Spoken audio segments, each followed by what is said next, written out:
Salju hutan mulai mencair dan benih-benih tumbuh, atau begitulah yang dikatakan Tuli setelah kembali dari hutan. Anak-anak yang kembali pergi ke hutan untuk memulung menunjukkan bahwa hibernasi mengerikanku telah usai. Aku belajar betapa mengerikan hidup penuh waktu luang tanpa buku, tapi aku tidak akan pernah lagi menderita karenanya. Karena sekarang, aku bisa membuat papan tanah liat. Tuli bilang masih banyak salju sehingga sulit untuk berjalan dan tidak banyak yang bisa dikumpulkan. Tapi minimnya kehidupan tumbuhan tidak masalah bagiku. Yang ku inginkan adalah tanah liat yang lengket, dan aku akan menemukannya jika menggali tanah. Aku ingin pergi ke hutan dan membuat papan tanah liat. Selama aku bisa pergi ke hutan, maka aku menang. Tentu saja, aku tidak akan pergi ke hutan sendirian. Aku harus bersama Tuli untuk mengawasiku. Itu artinya aku harus memelas lebih banyak lagi. Kumohon, Tuli, kataku sambil meluncur ke arahnya. Aku juga ingin ke hutan. Aku ingin berteman dengan anak-anak lain. Tolong bawa aku bersamamu ke hutan. Tidak mungkin. Kamu tidak bisa berjalan sejauh itu. Tanggapannya sama persis dengan respon terakhir kali. Tapi jika aku mundur, semuanya tamat. Aku harus membereskan kurangnya kepercayaannya. Aku jadi sedikit lebih kuat. Jika tidak bisa berjalan sejauh itu, aku akan menunggu di gerbang. Kumohon.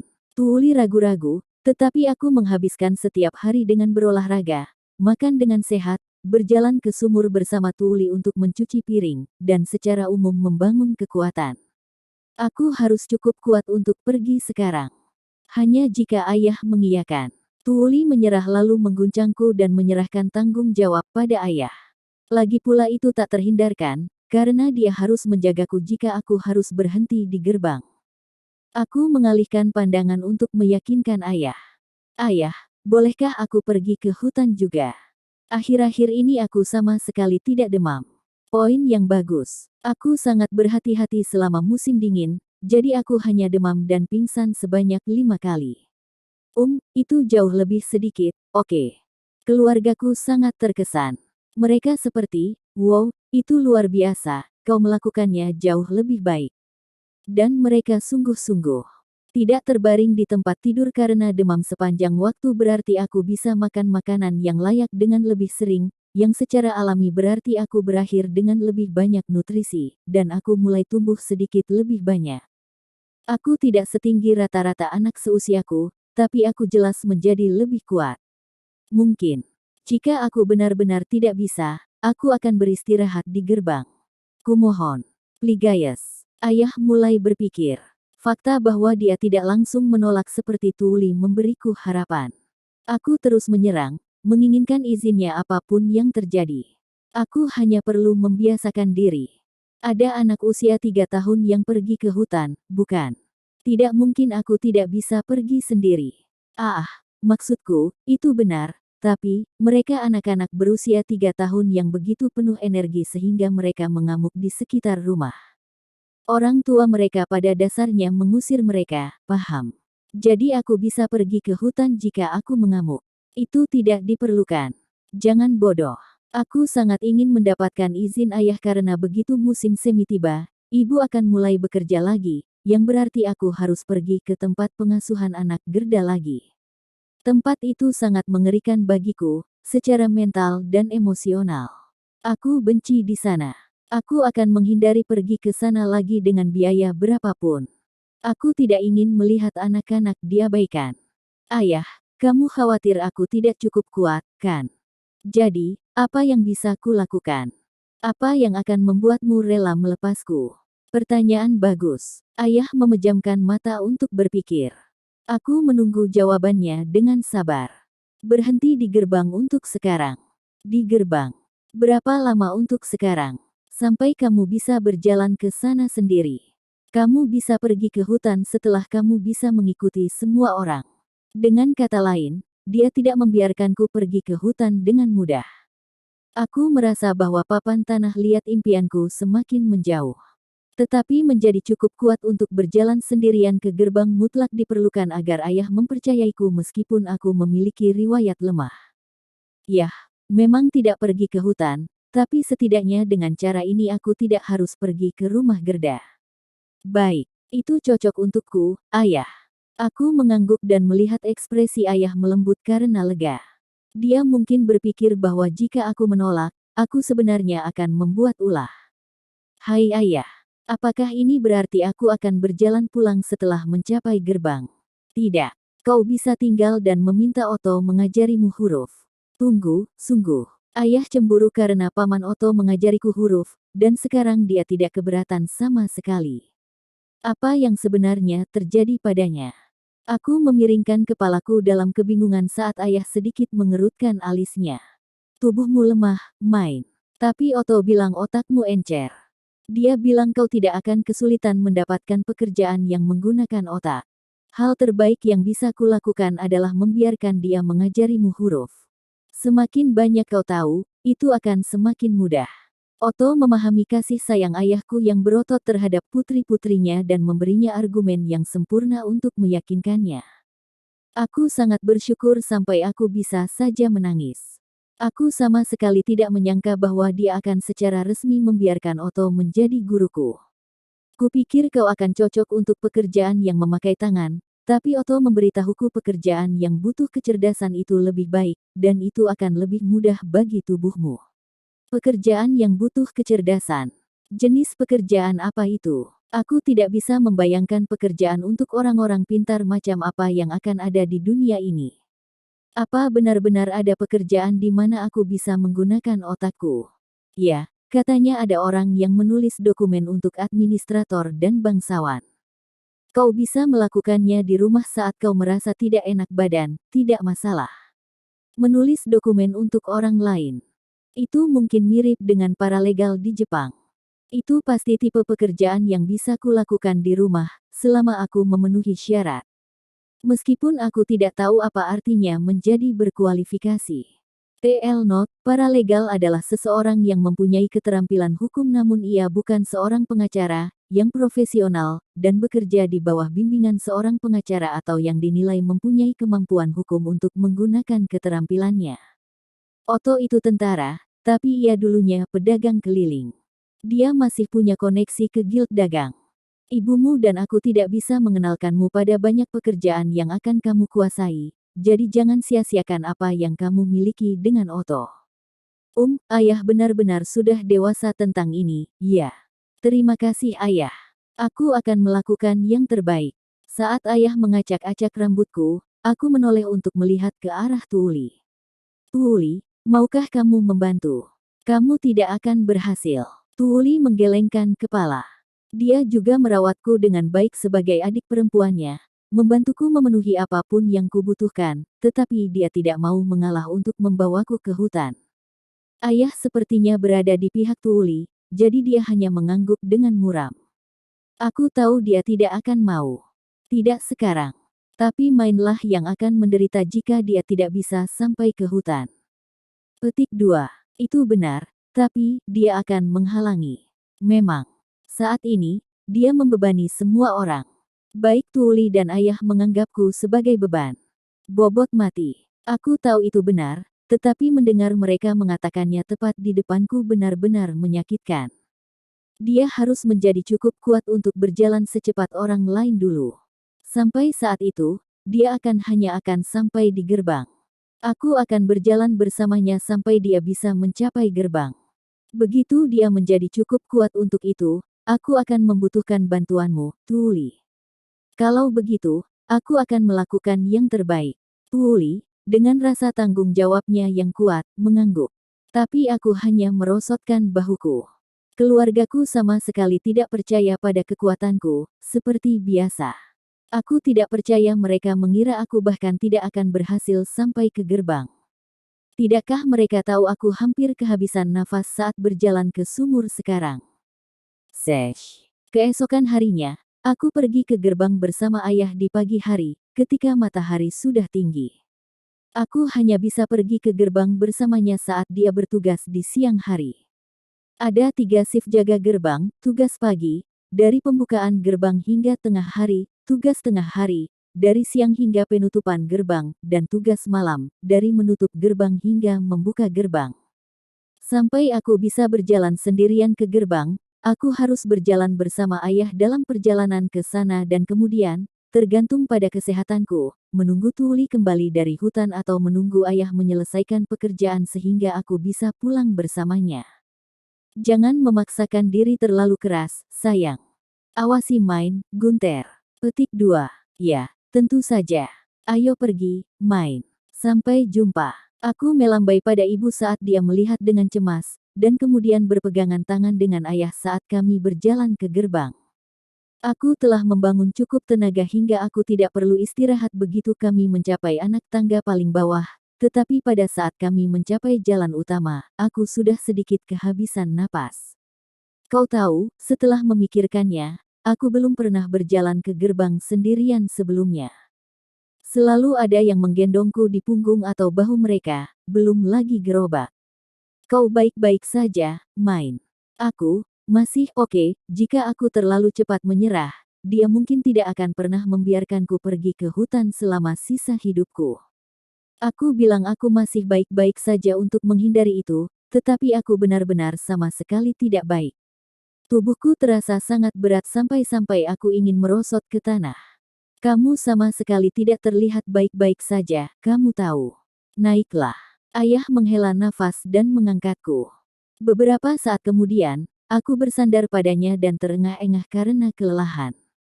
Aku tidak bisa melakukannya. Aku akan mati. Keluargaku benar. Aku tidak pernah bisa sampai ke hutan seperti ini. Hai ayah.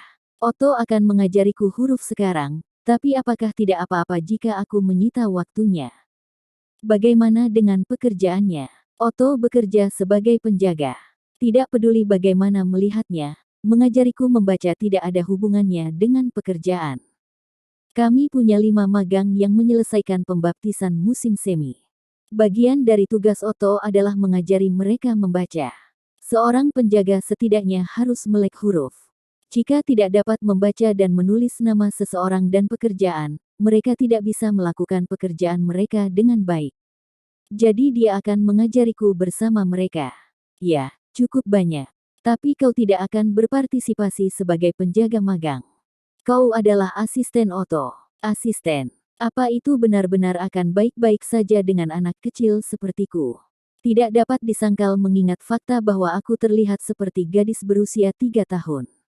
Aku tidak berpikir ada orang yang akan percaya bahwa aku adalah asisten Otto. Main. Kau membantu pekerjaan Otto, bukan? Yah, dengan laporan anggaran dan sebagainya, tapi yang aku lakukan hanyalah sedikit matematika. Aku hanya sekali membantu Otto. Dia bilang menelan harga dirinya, jadi aku pikir yang terbaik adalah tidak menyebarkan berita dan karena itu tidak memberi tahu ayah tentang hal itu. Tapi tampaknya Otto memang melaporkannya, karena takut ditegur. Iya, Otto sudah lama mengatakan bahwa pekerjaannya terlalu berat untuk dia tangani sendiri, tetapi tidak ada yang cukup pintar matematika untuk bisa membantu. Dia sendiri yang bilang dia ingin mengajarimu huruf dan menjadikanmu asistennya. Aku mengajukan mengajariku huruf sebagai imbalan membantunya bekerja, tetapi sepertinya dia tidak bercanda ketika mengatakan dia menginginkanku menjadi asistennya. Dari sudut pandangnya, kau akan menjadi asistennya, tetapi kami tidak bisa benar-benar memberikan pekerjaan kepada seorang anak kecil yang belum dibaptis. Jadi secara resmi, kau hanya pergi ke gerbang untuk mempelajari huruf. Pembayaranmu menggunakan pena batu tulis. Saat kau sakit, kau tidak perlu bekerja. Otto benar-benar serius saat meyakinkanku. Katanya aku tidak akan menemukan penolong yang lebih murah untuknya dimanapun. Singkatnya, mereka ingin aku membantu Otto mengurus dokumen sembari mengajariku membaca. Aku bisa menebak persiapan untuk anggaran musim tahun depan. Tak habis pikir Otto akan bicara dengan atasannya dan menyusun rencana untuk membuatku dipekerjakan sebagai pembantu dengan gaji pena batu tulis, seperti yang diharapkan dari seorang pedagang. Kurasa dia berpengalaman dalam menghasilkan keuntungan tanpa terlalu banyak menguras dompetnya sendiri. Ayah dan aku sampai di gerbang, dengan dia telah menggendongku sekitar setengah perjalanan ke sana. Aku perlu istirahat di ruang jaga malam segera setelah kami sampai di sana. Aku ragu aku bisa melakukan hal lain. Nyatanya, Aku sangat lelah sehingga ayah menurunkanku ke bangku sendiri. Setelah lewat tengah hari aku baru berhasil bangun. Hei, main. Aku akan memulai kelas. Sanggup ikut? Otto datang mencariku, jadi aku mengambil tas Jinjing dan pergi bersamanya ke ruang pelatihan gerbang. Salah satu sudut di dalam ruangan tersebut terdapat meja dan kursi, dan di sana duduk 5 anak laki-laki yang baru saja dibaptis. Itu mungkin murid yang diceritakan ayah. Main adalah putri kaptenku, dan dia telah membantuku mengurus dokumen. Dia akan bergabung dengan kalian berlima untuk belajar membaca. Jangan menggodanya atau semacamnya. Otto memperkenalkanku dengan gaya yang sangat mirip guru dan memulai kelas. Dia mulai menulis huruf dasar alfabet di papan tulis besar. Belajar membaca tidak mungkin tanpa menghafal semua itu. Pertama, pelajari semua huruf ini. Dia hari ini memulai dengan menulis 5 dari 35 huruf sambil melafalkannya. Aku telah mempelajarinya sebelumnya, jadi tidak kesulitan untuk menghafalnya. Kamu benar-benar pembelajar yang cepat, Main. Aku menyukai hal semacam ini lebih dari sekadar hal fisik, jadi tidak seperti hampir semua anak kecil di dunia ini, aku terbiasa belajar. Menurutku, tidak ada penolakan terhadap belajar aktif adalah kunci untuk mempelajari sesuatu dengan cepat.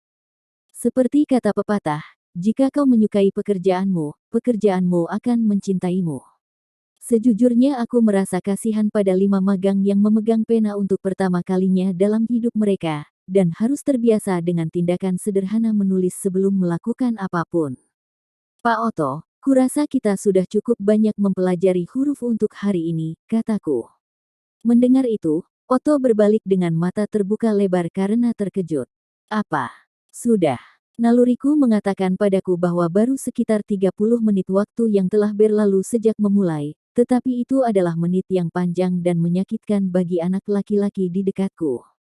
Mereka sudah mulai bergerak di tempat duduk mereka, gelisah. Bukti bahwa mereka bosan.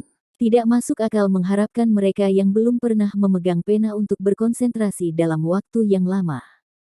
Setelah meminta mereka mempelajari huruf sebentar, beralihlah ke matematika. Minta mereka membuat sketsa peta kota. Ajari mereka kode etik penjaga kota dan aturan apa yang harus mereka patuhi. Campurkan beberapa latihan. Jika membahas banyak topik berbeda dalam satu hari, mereka akan belajar dan mengingat berbagai hal dengan lebih baik. Otto menatapku dengan ekspresi kaget. Sungguh, pelajaran yang bisa dipelajari dari penjadwalan sekolah dasar diterapkan di sini, terlebih mengingat usia mereka. Pikirkan tentang menghabiskan waktu seharian untuk mempelajari hiragana di kelas, atau alfabet lainnya. Tidak ada anak sekolah dasar yang kukenal yang bisa melewatinya. Begitu pula jika menyangkut anak-anak kecil di dunia ini, yang tidak terbiasa duduk berlama-lama. Mari kita pindah ke matematika. Kau bisa mulai dengan berhitung angka. Berkat cara mereka berbelanja sebelumnya, masing-masing dari mereka dapat menghitung hingga 10. Tetapi beberapa di antaranya tampak agak tidak yakin pada beberapa angka, jadi Otto melafalkan angka dengan lantang sambil menulis angka 1-5 di papan tulis. Begitu anak-anak itu kembali menjadi gelisah, aku menyarankan agar kami menghentikan matematika dan beralih ke olahraga untuk mengeluarkan semangat. Kurasa pelajarannya sudah cukup untuk hari ini, Paman Otto. Mengarahkan kelas dalam bentuk memberi nasihat kepada Otto, aku membiarkan anak-anak itu pergi lebih awal. Pastikan untuk menghafal semua huruf dan angka yang kita bahas hari ini. Jika tidak, kalian akan ketinggalan dan akan butuh banyak pembelajaran ekstra untuk mengejar ketinggalan. Menghafal huruf dan angka adalah bagian yang sangat penting dalam pekerjaan kalian. Anak-anak itu bersorak saat pulang lebih awal dan meninggalkan ruangan. Otto, tampak bingung, terus mengembangkan ekspresi masam saat melihat mereka pergi. Main, sungguh, mereka tidak akan pernah belajar jika kita bersikap lunak pada mereka. Tetapi jika mereka mulai memandang belajar sebagai sesuatu yang membosankan dan menyedihkan, itu hanya akan membutuhkan waktu lebih lama bagi mereka untuk belajar. Kecepatan seperti hari ini pada akhirnya adalah yang terbaik. Kau harusnya tidak membandingkannya denganku. Ah, benar, Otto, tersadar bahwa dia secara tidak sadar membandingkan anak-anak itu denganku, dengan canggung menggaruk kepalanya.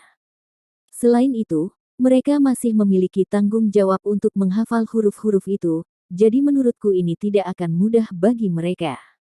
Benar. Bertanggung jawab pada diri sendiri sulit bagi anak kecil yang baru mulai bekerja. Otto memberiku senyum yang bertentangan, jadi aku balas tersenyum sambil mendesah pelan. Aku mengatakan semua itu berdasarkan pengalamanku saat masih Urano, tapi sungguh, siapa yang tahu sejauh mana kebenaran dalam semua hal itu. Otto dan aku kembali ke ruang jaga malam agar dia bisa menggunakan sisa waktu untuk memberiku pelajaran privat. Aku menyuruhnya menulis beberapa kata di batu tulis, yang kemudian aku praktikkan dengan menulis sendiri. Sementara itu, dia mulai mengurus dokumennya. Oke, sepertinya kau menguasai huruf-huruf itu dengan baik. Aku pikir sekarang saat yang tepat untuk mulai mengajarimu kosakata. Aku akan mulai dengan yang sering kita gunakan sepanjang waktu. Maka, sejak aku menguasai alfabet, Otto mulai mengajariku kosakata. Tapi semua kata yang dia ajarkan padaku ada hubungannya dengan bekal dan hal lain yang berhubungan dengan pekerjaan seorang penjaga kota. Dia benar-benar bertujuan agar aku membantunya mengurus dokumen. Aku merasa bahwa saat aku memiliki tingkat literasi yang dapat digunakan, dia bahkan tidak akan menunggu musim anggaran tahun depan sebelum mempekerjakanku. Maksudku, kata dan frasa pertama yang dia ajarkan kepadaku adalah permohonan pribadi, bangsawan, surat pengantar, dan petisi tertulis. Apakah dia pikir aku akan sering memakainya dalam kehidupan sehari-hariku? Jika dia setidaknya memulai dengan daftar ketentuan anggaran, aku bisa mempelajari beberapa kata yang berguna seperti nama makanan, tanaman, dan peralatan. Ayah datang mencariku ketika aku sedang menulis di batu tulis. Gerbang baru saja akan ditutup, yang berarti Tuli dan yang lainnya telah kembali dari hutan. Aku memasukkan batu tulis ke dalam tas dan pulang bersama mereka. Ayo pulang, main. Anak-anak lain, membawa keranjang dan berbagai peralatan serta barang-barang lain yang mereka kumpulkan, menatapku dan tas jinjingku. Apa? Main. Itu adik Tuli. Aku belum pernah melihatnya. Tatapan tak terkendali dari anak-anak yang agak lusuh membuatku secara refleks bersembunyi di belakang Tuli. Yah, mau bagaimana lagi? Main tidak terlalu sering keluar. Ternyata, Main yang dulu hampir tidak pernah berpartisipasi dalam acara sosial lingkungan sekitar, jadi anak-anak setempat menganggapnya monster langka dengan tingkat pertemuan yang rendah. Tuli menghiburku dengan mengatakan, mereka tidak membulimu, mereka hanya melihat, tetapi itu tidak terlalu membantu. Kau berjalan pulang bersama kami, Main. Lutz. Sangat lega melihat wajah yang kukenal. Aku melihat sekeliling untuk memerikas apakah Ralph juga ada di sana. Tapi aku tidak bisa melihatnya dimanapun, meskipun perawakannya yang tinggi dan rambut merahnya terlihat menonjol. Hah? Di mana Ralph hari ini? Apakah dia sakit? Ralph berusia 7 tahun musim semi ini. Dia sedang bekerja hari ini. Wow, Ralph bahkan belum genap 7 tahun saat aku bertemu dengannya, ya. Aku memang mengenalnya dari ingatan masa lalu Main, tapi dia begitu tinggi dan perhatian sehingga aku hanya berasumsi dia berusia 8 atau 9 tahun. Tunggu, apa hanya firasatku atau apakah Lutz juga menjadi lebih tinggi selama musim dingin? Aku sekarang harus sedikit melihat ke atas untuk melihat matanya, kupikir. Dengan pemikiran seperti itu, aku mulai berjalan pulang. Anak-anak lain mempercepat secara alami, kemungkinan besar ingin pulang secepat mungkin untuk menurunkan barang-barang mereka. Mereka baru saja akan meninggalkanku, tetapi Tuli dan Lutz mendukungku. Jangan terburu-buru, semuanya. Kamu baik-baik saja, Main. Aku mencoba berjalan secepat yang aku bisa, tetapi kelompok itu terus mendahuluiku. Anak-anak itu tidak kenal ampun. Mereka tidak akan menungguku, aku terlalu lambat. Mereka sangat cepat. Maaf, Lutz. Maukah kau mengurus Main untukku? Aku harus mengawasi mereka semua. Tuli menjadi yang tertua dari anak-anak prabaptisan, jadi dia merasa perlu untuk memprioritaskan mereka daripada aku, terutama jika Lutz dapat menjagaku. Baik, tenang saja, Main. Aku tidak akan bisa menggendongmu sekarang jika kamu pingsan. Lutz adalah satu-satunya yang tinggal bersamaku dan berjalan dengan perlahan. Aku tidak ingin tambah membebani dia, jadi aku dengan senang hati mengikuti nasihatnya dan melambat. Apa yang kamu lakukan di gerbang? Main. Belajar huruf. Huruf. Kamu bisa menulis. Lutz menatapku dengan sangat terkejut. Aku merasa matanya bersinar dengan rasa hormat dan kekaguman padaku, tapi aku tidak tahu cukup banyak kata untuk benar-benar mengatakan bahwa aku bisa menulis. Kekagumannya membuatku merasa canggung. Aku baru-baru ini bisa menulis namaku sendiri. Aku masih berlatih. Astaga, main. Kau dapat menulis namamu sendiri. Itu luar biasa. Petik 2. Dia terlihat lebih terkesan sekarang, entah bagaimana. Aku benar-benar tidak berpikir ada orang yang akan terkesan karena aku bisa menulis namaku. Tetapi setelah memikirkannya, aku ingat Otto menyebutkan bahwa di kota pedalaman hanya wali kota yang tahu cara baca tulis, dan bahwa ayah sangat luar biasa hanya karena bisa menulis nama. Aku meremehkannya, berpikir bahwa jelas dia bisa melakukan sejauh itu, tapi sebenarnya aku seharusnya terkesan. Sekarang aku mengerti betapa pentingnya bisa membantu mengurus dokumen. Itu menjelaskan mengapa Otto lebih tertarik untuk mengajariku, daripada rekan-rekan tentaranya. Seseorang yang puas hanya dengan menulis nama tidak akan pernah bisa membantu mengurus dokumen. Kamu baik-baik saja, main. Mempelajari huruf itu sederhana bagiku, tapi membangun kekuatan adalah sesuatu yang sepenuhnya berbeda. Suka atau tidak, aku harus sadar bahwa setiap orang memiliki kekuatan dan kelemahannya sendiri.